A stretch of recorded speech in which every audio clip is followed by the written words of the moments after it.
Bismillahirrahmanirrahim. Assalamualaikum warahmatullahi wabarakatuh. Alhamdulillahillazi jama'ana ala mahabbatihi wa taufiqihi wa ja'alana muslimin mu'minina haqqan. Asyhadu an la ilaha illallah al-malikul haqqul mubin wa asyhadu anna sayyidana dan abduhu wa rasuluhul amin wa ba'du. Pak Imam, Bapak, orang-orang tua kampung BKM, pengurus masjid, para alim ulama, guru-guru kita sekalian, dan khususnya wabil khusus jamaah Arafah. Walaupun Arafah pas hari ini untuk Indonesia ya. Besok kita 10 Zulhijjah. Ada beda nanti karena perbedaan matlak. Ada yang ikut Saudi, ya silakan saja sepanjang bahwa itu tidak baik karu-karu. Dan seluruh jamaah hadirin hadirat jamaah subuh yang dirahmati Allah. Langkah indah dan bahagianya ketika kita bisa bersama-sama di subuh yang berbahagia ini, bisa sholat subuh secara berjamaah, bisa berzikir secara berjamaah. Itulah runtut perintah Allah. Faiza qadaitumus shalah fadhkurullah qiyaman wa qu'udan wa ala junubikum. Kalau kamu selesai salat fardu terutama, fadzkurullah, zikir. Jadi jangan ada nanti nyo bid'ah. Tidak ada bid'ah perintah Allah itu. Ya. Konkret. Saya pimpinan MPU Aceh juga. Jadi harus konkret kita itu. Tidak ada bid'ah. Dan perintah di Aceh ada kanun nomor 8 2014 tentang pokok-pokok syariat Islam. Di sana harus Ahlus Sunnah wal Jamaah boleh 4 mazhab dengan memprioritaskan mazhab Syafi'i. Kanun diatur dalam kanun tentang zikir. Jadi fadzkurullah haqiyama. Kamu berdiri. Wa qu'udu atau dalam keadaan kamu duduk. Wa ala junubikum atau kamu tadi ada yang uzur syai sambil berbaring zikir Allah. Ayat ini berkaitan dengan turunnya wahyu pada saat perang dulu. Pada saat perang Allah merintahkan Rasul zikir. Maka zikir itu dalam keadaan normal ya seperti ini. Itu ada kaidah bahwa iza daqal amru ittasa'a. Kalau keadaan sempit maka hukumnya luas. Boleh kita jamak solat penuh khasar, tapi diatur dalam fikih solat zuhur, asar, maghrib, isya sebuah wajib. Ittasa. Jadi hukumnya luas. Sambil berbaring boleh. Ittasa. Wa iza tasa'a, kalau keadaan normal seperti ini maka hukumnya dhaqa, hukumnya menjadi sempit, tidak boleh. Misalnya kita sujud rukuk dalam keadaan duduk, tidak boleh, ada aturan mainnya. Ini prinsip-prinsip syariah begitu besar yang harus kita jawantahkan dalam kehidupan kita. Makanya kaum muslimin dan muslimat, ketika kita duduk sesungguhnya kalau kita baca risalah Al-Mu'awanah yang dikarang oleh Muhammad Haddad Al-Alwi, seorang ulama besar Yaman, itu pada tahun 1340 Masehi, sebelum kita ada. Tapi kitab itu sangat fenomenal, istilah orang Cina, sangat fenomenal, dan sampai sekarang masih laku keras di dunia itu. Risalatul Mu'awanah menyangkut tentang bagaimana sifat-sifat akhlaki hamba dengan Allah. Ketika kita baca astaghfirullah, tersentuh kita. Besar-besar tadi boleh, besar-besar. Kenapa? Karena kita jen di Porua. Ana iblis dalam masjid Miftahul Jannah. Kenapa? Karena sudah kita zikir tadi. Zikir itu bentuk bahwa termasuk mengusir iblis. Kan sudah diperagakan oleh Ibrahim wa Ismail alaihissalam dulu. Kenapa ada wajib haji, jamarat, kita melempar karena iblis lalu dekat dengan kita. Apa kata beliau? Inna salahad dunya wad din mauqufun ala sihatit tafakkur. Ketika kita bisa mampu mengintegrasikan tata fikir dan zikir. Kapan tanda zikir? Ibadah tadi. Zikir kapan? Setelah ibadah. Kapan tata fikir kita? Sekarang. Kalau kita mampu menggabungkan antara tata fikir dan zikir, maka sesungguhnya kamu, kata beliau, telah menyelamatkan kemaslahatan dunia sekaligus agamanya. Jadi ketika kita berfikir seperti ini, maka kita telah menyelamatkan dunia kita, waddin, dan sekaligus agama. Maka ketika jamaah Arafah seperti beramai-ramai jamaah, maka kita telah menyelamatkan dunia kita untuk kebaikan dunia dan agama kita. Kenapa ada kewajiban solat? Karena kita hifzuddin, dalam rangka menjaga agama. Kalau tidak ada syariat beragama kita, maka kita itu kata pikir.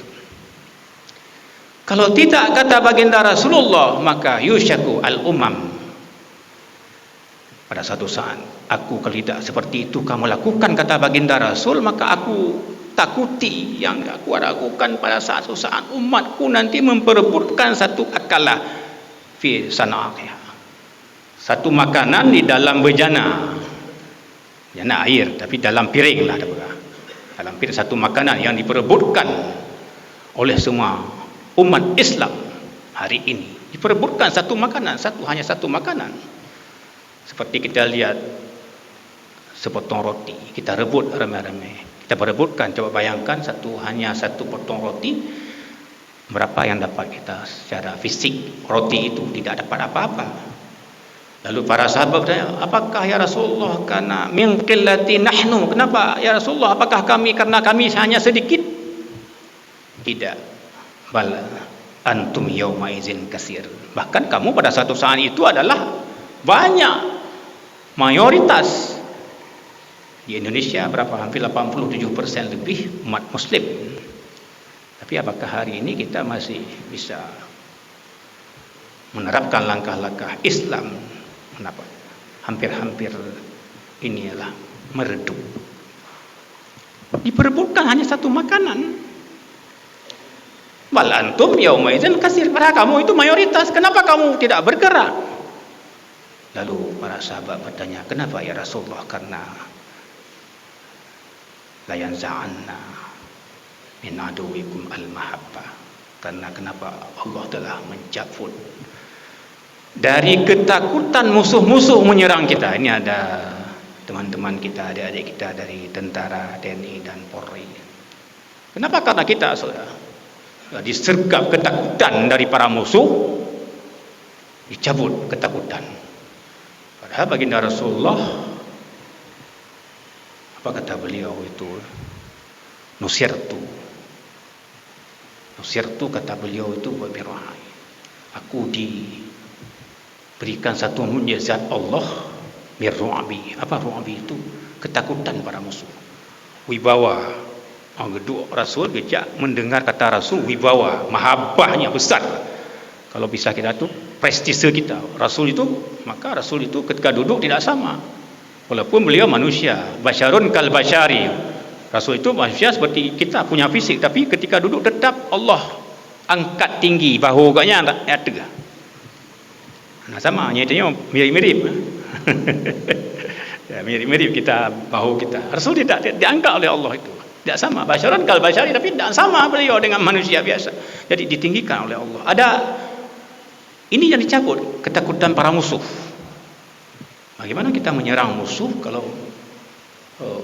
musuh itu tidak lagi takut pada umat muslim, pada kita misalnya, jamaah Arafah misalnya. Yang kedua, wala zamfannakum. Apa kata beliau? Al-wahn fi qulubikum. Karena dicabut rasa taat kepada Allah bil wahni. Wa mal wahnu ya Rasulullah? Apa itu wahan ya Rasulullah? Wahan itu kata Rasulullah hubbud dunya wa karahiyatul maut. Itulah kecintaan kepada senang sekali di dunia, hidup dunia, wa karahiyatul maut, dan kita takut kepada apa yang namanya sebuah kematian. Jadi takut mati. Wa minal ladzina kafaru yawaddu ahaduhum law yu'ammar alfasana. Ada orang-orang kafir yang ingin bahwa akan diberi kemampuan untuk hidup 1000 tahun lagi. Tidak ada manusia yang 1000 tahun kecuali pada masa Rasul dulu. Ya, pada masa-masa Rasul. Usia Nabi kita hanya usia ghalib disebut 63 tahun. Ada yang kurang mengatakan 63 tahun. Jadi kalau sudah 60 ke atas, ini harus banyak zikir kita. Karena dekat sekali itu kira-kira. Ya, jadi semakin bertambah umur, semakin kita harus dekat dengan Allah. Yang kedua, kaum muslimin dan muslimat, wahan itu hubbud dunia. Kita lihatlah hubbud dunia sekarang. Mohon maaf, mungkin dikala anak-anak kita, ibu-ibu dari perempuan itu suka ya pamer, flexing, beli tas-tas yang mahal, merek apa mereka tak tahu. Ya begitu. Bukan untuk dipakai untuk perempuan, bukan untuk suami. Atau yang laki, lo jam tangan, lo murah-murah, jam tangan itu juga. Itu memperlihatkan kepada dunia hubbudnya, sangat suka, senang sekali dunia ini. Yang kita khawatirkan kaum muslimin hari ini Banda Aceh. Bahkan sebelumnya beberapa daerah termasuk Lombok, bahwa kita dihebohkan dengan LSL, laki sama laki, homoseksual. Dan kita baca di medsos di Banda Aceh hampir 500 orang terhinjak. Itu yang terdeteksi oleh tim kesehatan. Dan ada yang kena HIV, ada yang meninggal, ada yang dirawat di rumah sakit. Kita baca medsos itu. Itu LSL, laki sama laki. Jadi tidak normal lagi kehidupan. Apa yang dicari? Itulah hubbud dunia. Hana mangale orang agam ngorino padahal syariat nikah justru ingin melestarikan bahwa ini syariat nikah tidak hanya sekedar bahwa seorang laki-laki hanya dinikahkan kepada dengan perempuan, bukan kayak itu. Tapi sakinah, mawaddah warahmah, ada ketenangan batin. Kenapa harus tenang? Ketenangan karena setelah tenang dan kita aman, maka kita enak beribadah. Allah a'lam, Allah sangat mengetahui tentang itu. Dan kalau kita lihat dalam surah Al-A'raf ayat berapa ini? Ayat 81. Bisa Bapak Ibu buka. Innakum lata'tuna rijal syahwatan min dunin nisa. Itu kembali kepada abad pada masa Nabi Lut. Yang disebut dalam Al-Quran qaum Lutin, kaum Nabi Lut. Kaum Nabi han lagut urung rinong mandum cabe-cabe agam. Kaum Lut, innakum lata'tuna ar-rijal syahwatan. Kamu itu kata Allah Subhanahu wa taala telah melampiaskan hawa nafsu sama lagi min dunin, bukan pada perempuan yang aku ciptakan kata Allah. Bal antum qaumun musrifun. Kamu itu betul-betul manusia yang melampaui batas. Itu klaim Al-Qur'an terhadap kejadian pada masa Lut itu sebelum hadir dan lahir dan diutuskan baginda Rasulullah sallallahu alaihi wasallam ke permukaan bumi ini. Innakum lata'tuna rijal. Jadi ini kembali ketika Nabi Lut datang ingin menormalkan keadaan, kembali kepada fitrah manusia, mengakui kebenaran ketuhanan, ketauhidan dan juga etika perilaku kemanusiaan, maka Nabi Lut sesungguhnya diusir. Akhrijuhum. Apa kata mereka? Annahum unasun yatatahharun. Klaim Al-Quran bahwa kaum Nabi Lut menganggap Nabi Lut sebagai sok-sok suci. Kalau bahasa kita unasun yatatahharun, disebutkan manusia yang sok suci. Jadi dikebiri, pangkas dan diusir. Akhrijuhum, dari kampung-kampung mereka disuruh usir. Tapi ketika mau diusir, boleh baca dari cerita Nabi Lut itu, sekarang mudah diakses di Google, ada semuanya. Maka Allah mengutus 3 orang pemuda yang sangat tampan. Jadi orang agam, cabai-cabai agam, jadi kalau orang agam yang tampan. Jadi ada semacam perilaku kesihatan yang tidak normal. Ada perilaku kesihatan yang tidak normal. Tidak bisa. Diutus oleh Allah 3 orang malaikat pemuda yang menjelma sebagai pemuda datang ke rumah Nabi Lut. Assalamualaikum ya Rasulullah. Waalaikumsalam. Masuk ketika Nabi Lut melihat, kok 3 pemuda tampan, ya Allah. Ya silakan, fatahul. Masuk. Dan beliau mengunci pintu, suruh duduk dan mengatakan kepada keluarganya, istri dan 2 anak, 2 orang putrinya, jangan kamu sampaikan kepada rakyat jelata, karena mereka pasti nanti akan menggerogoti, akan mencari dan akan melakukan keonaran-keonaran terhadap 3 pemuda ini. Tapi karena istrinya minal ghabirin, istrinya tidak beriman kepada Nabi Lut kecuali hanya 2 orang putri, maka istrinya seperti musuh dalam sekam. Diam-diam dia menunjukkan, melapor, nyatanya dengan handphone, dengan smartphone sekarang, WA, ini datanglah kamu, tapi nggak tahu dulu bagaimana pola cara berkomunikasi dulu. Intinya bahwa seluruh rakyat, seluruh warga masyarakat kaum Nabi Lut datang beramai-ramai menyerbu rumah Nabi Lut. Tapi beliau lagi-lagi bahwa minta maaf, tidak membuka pintu. Tapi ketika diserbu karena begitu ketakutan Nabi Lut, maka ketiga pemuda ini melihat, Masya Allah ya Rasulullah, akhirnya ya Rasulullah, kami sesungguhnya adalah para malaikat yang diutus oleh Allah untuk menghancurkan kaummu. Maka bukalah hai Lut seluruh pintu-pintu, baik yang ada di depan atau di belakang, buka semuanya, buka lebar-lebar. Nabi Lut buka lebar-lebar, akhirnya diserbu. Tetapi sebelum mereka sampai 100 meter kalau bahasa kita sekarang, mereka sudah dibutakan matanya oleh Allah. Dan mereka buta. Kenapa ya Allah? Kenapa ini? Kenapa dibutakan? Kocar-kacir lah semuanya. Maka akhirnya karena begitu kerasnya serbuan dari kaum Lut terhadap 3 pemuda yang notabene-nya adalah 3 malaikat yang diutus oleh Allah, maka ketiga pemuda merintahkan Nabi Lut, wahai Rasulullah, pergilah engkau dari rumah ini, keluar kampung ini, luar Banda Aceh misalnya, pergi bawa seluruh keluarga istri kamu. Maka berangkatlah dengan minta izin kepada 3 pemuda tadi. Lut di depan, 2 anak putri di belakang Lut, istrinya di belakang. Ganyi bahasa Aceh, licik, tidak mau berjalan depan dia. Kenapa? Karena disyaratkan oleh pemuda, nanti ketika kamu pergi begini, ya Lut bersama, engkau pergi secara lurus dan jangan sesekali engkau menoleh menengok ke belakang. Yang syarat itu boleh dibaca dari Sirah An-Nabawiyah. Tapi di tengah jalan istrinya karena seorang munafik tadi, maka istri Nabi Lut itu menoleh belakang dan hancurlah, leburlah, maka dia mati dalam keadaan kekufuran. Selamatlah Nabi Lut bersama 2 orang putrinya.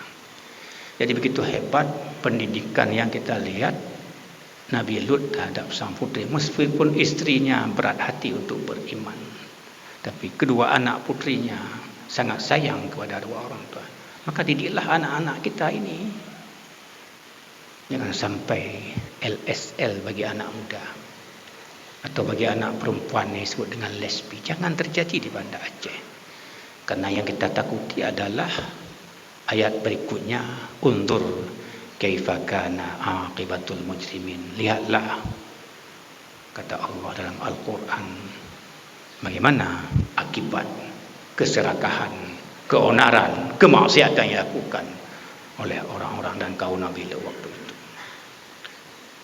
Kalau hari ini kita hampir berabad-abad, ratusan abad terulang lagi kisah ini, tentunya Allah, kita sangat hakul yakin tidak reda. Kenapa? Wahyu sudah ada di depan kita. Muhammad tampil dalam rangka menetralisir kita, membumikan kita. Maka ketika kita berada seperti ini, justru Rasulullah memberi apresiasi. Bukan sebaliknya, LSL tadi. Kenapa apresiasi? Justru ketika para sahabat bertanya, ma habu ilaikum imana ya Rasul. Siapa yang kau cintai dan hebat iman ya Rasul?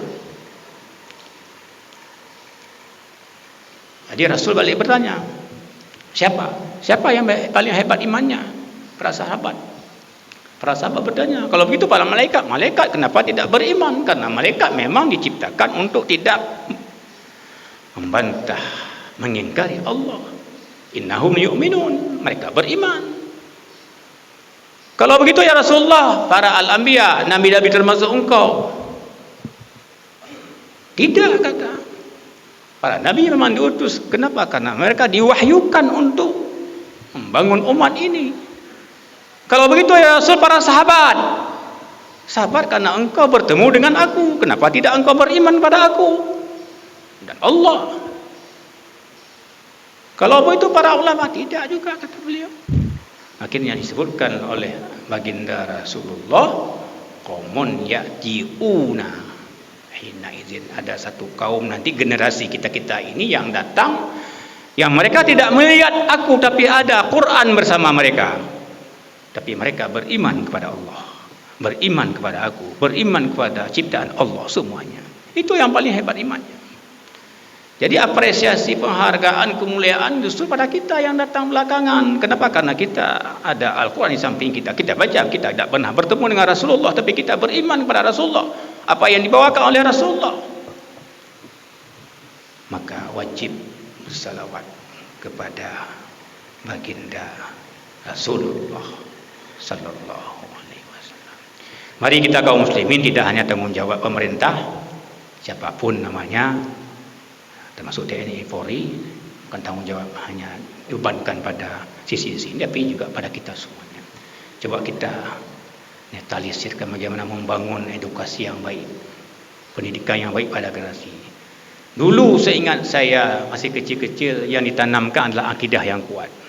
Sebabnya kuat akidah, dasarnya sudah kuat, amaliyahnya akan ikut kepada akidah. Maka sebenarnya kekuatan akidah itu perlu kita bangun sekarang. Ada penambahan pendidikan akidah. Anda pegang akidah seolah sepele, padahal bukan. Itu juga dasarnya, fondasi yang kuat.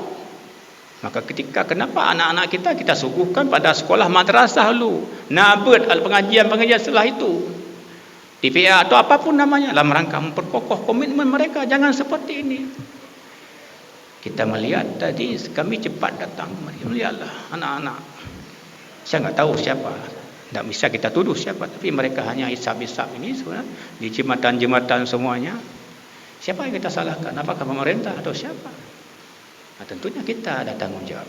Dan notabene bahwa kita kota Banda Aceh, kota bagaimana kita sterilkan sesungguhnya. Apalagi nanti perkirakan nanti September dan Oktober itu PON, hadirnya orang kemari, maka gerakan jamaah Arafah harus lebih menonjol lagi. Maklum ustaznya kurung-kurung hadir juga nama apa kemah.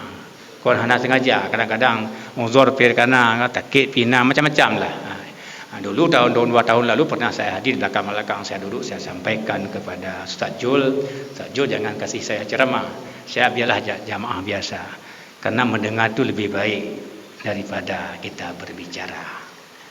Oh, untuk kahna liurung begahabanya nengkunya begahmanan ada. Kuntum khaira ummatin. Ada yang mudah-mudahan ini, mudah-mudahan nanti kita suruh kita dengar saja. Sudah ada saatnya kita harus dengar ini.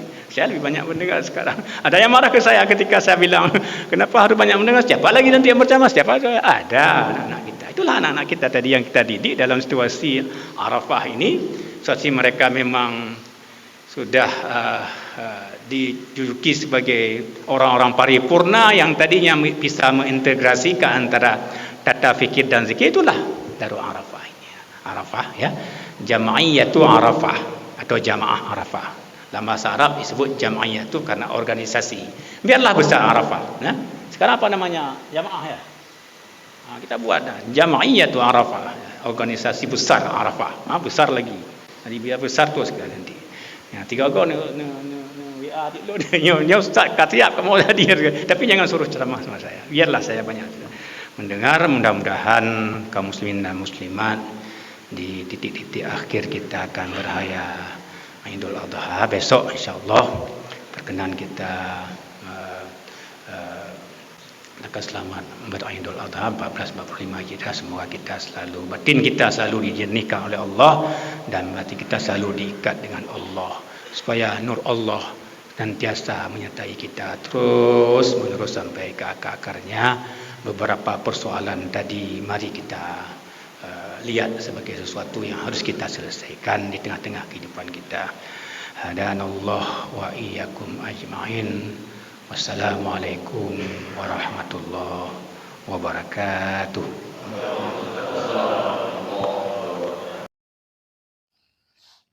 Terima kasih.